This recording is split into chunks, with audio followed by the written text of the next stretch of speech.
For over 10,000 years, humanity has looked up at the stars, not merely in wonder, but as if remembering something long forgotten. From megalithic temples to encoded myths, from Sumerian gods to Incan legends, there is a pattern, hidden, interstellar, and ancient. This is not just the story of ancient civilizations, it's the story of what they may have truly known. Across deserts and jungles, from the windswept plains of Turkey to the Scottish Isles, ancient humans built temples, not to the earth, but to the sky. Göbekli Tepe, Stonehenge, Nabta Playa. These weren't just shrines or burial sites, they were observatories. Their stones aligned perfectly with solstices, lunar cycles, and star clusters. Why would people who hadn't even developed writing align massive stone circles with Sirius or Orion? What were they trying to track? What were they trying to remember? The builders of Orion. Zoom into Egypt. The three pyramids of Giza, Khufu, Khafre, Menkaure, mirror the belt of Orion with astonishing precision. Thousands of miles away in Mexico, Teotihuacan's pyramids follow the same pattern. Coincidence? Or were both civilizations honoring a celestial blueprint? Orion, the so-called gateway of the gods. Ancient Egyptian texts refer to Osiris as a god from Orion. In Mesoamerican myth, Quetzalcoatl descended from the heavens. Both are tied to knowledge, stars, and return. Göbekli Tepe, Stargate to the past. Discovered in 1994, Göbekli Tepe is at least 11,000 years old, 7,000 years older than the pyramids. Its T-shaped pillars are carved with animals and strange humanoid figures. But it's the orientation that matters most. Research shows its central pillars point toward the constellation Cygnus, the Northern Cross.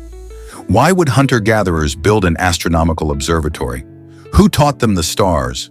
Or, what were they watching for? Anunnaki and the Watchers.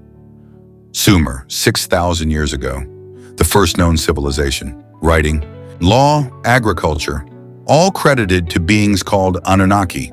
They weren't just gods.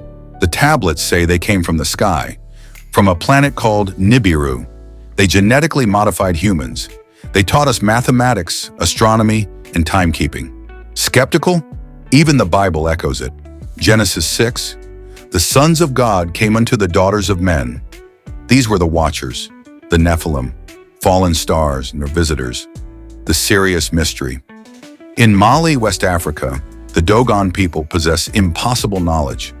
They knew Sirius had a hidden companion, star 1 or Sirius B100, before modern telescopes confirmed it. They described it as small, heavy, and invisible to the eye. Precisely accurate. So how did a pre-technological tribe know about a white dwarf 8.6 light-years away? The Dogon say they were taught by Nomo beings from the Sirius system who came in ships that spun and landed in water. Myth or memory? Star maps in stone. In Bolivia, a stone gateway, Tiwanaku's Gate of the Sun, aligns perfectly with the solstices and the Pleiades. In Ireland, the 5,000-year-old tomb of New Grange fills with sunlight for exactly 17 minutes during the winter solstice. In Arizona, the star map rock depicts constellations as seen 10,000 years ago.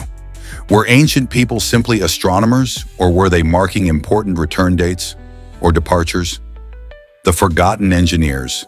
Megalithic structures, Baalbek, Pumapunku, the Osirian, show signs of advanced engineering. Stones weighing hundreds of tons were moved across mountains. Some were carved with laser-like precision, but the tools are missing. The techniques are unknown. Mainstream archaeology says muscle and copper chisels, but the builders left no records, just structures designed to outlast time, and perhaps to be found later. The Antikythera mechanism. In 1901, divers found a strange object off a Greek island. After decades of research, it was identified as a mechanical computer, over 2,000 years old. It tracked lunar phases, planetary movements, eclipses. An analog device so sophisticated, its next parallel didn't appear until the 1400s. How did the ancients build it? Was it the last fragment of forgotten science? High in the Andes, the Inca worshipped Viracocha, a tall, bearded god with pale skin who came from the stars. He taught them science, agriculture, and morality, then left, promising to return.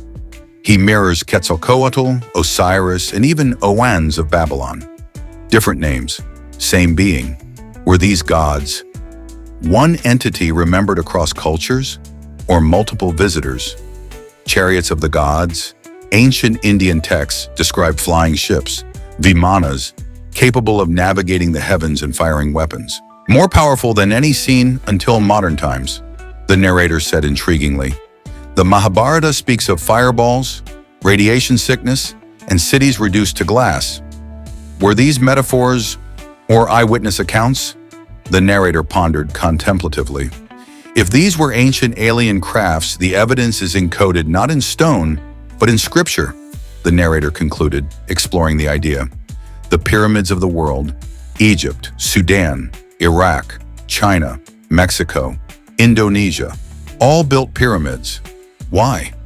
These structures mimic mountains, the oldest symbol of cosmic connection. They align with the stars, encode mathematical constants, and endure across millennia. What knowledge was buried inside? Were they tombs or transmitters? The cosmic serpent.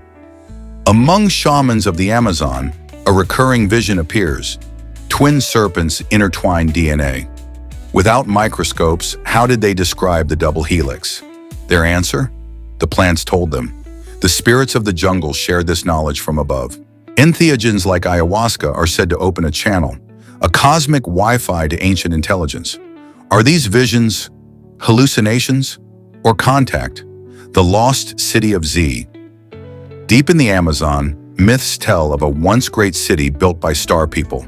Colonel Percy Fawcett died seeking it, convinced that a high civilization once thrived there, one that remembered the stars.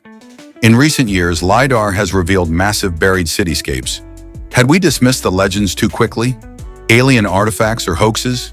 The Baghdad Battery, a 2,000-year-old clay pot that may have produced electricity.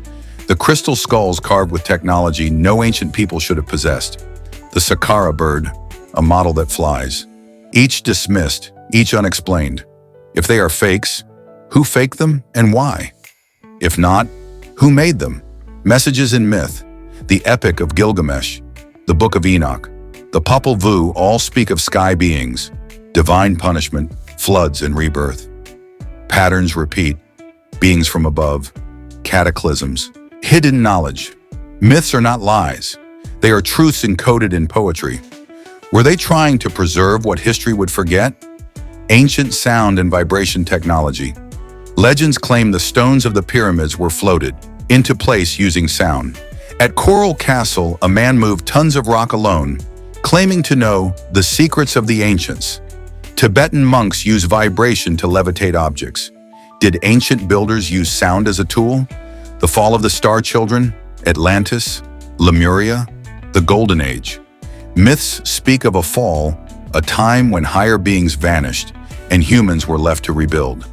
Did a cosmic cataclysm like the Younger Dryas impact wipe out knowledge that had once connected Earth to the stars? Satellite clues.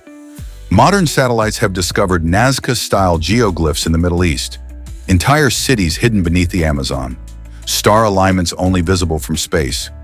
Was this knowledge encoded not for ancient people, but for us? The awakening. Today, science and spirituality converge. Quantum physics echoes ancient Vedic truths. DNA resonates with sacred geometry. The idea that we are connected to each other, to the stars, is no longer myth, but measurable. Were we always meant to remember? Return of the Sky Teachers. Nearly every ancient culture shares a prophecy. They will return. From the Hopis Kachinas to the Mayan calendar, from Revelation to the Book of Thoth, there's an expectation of return. Not invasion, return. A rekindling of a lost connection. Not the end, but a beginning. Outrow. Perhaps the ancients were not trying to warn us, but to guide us.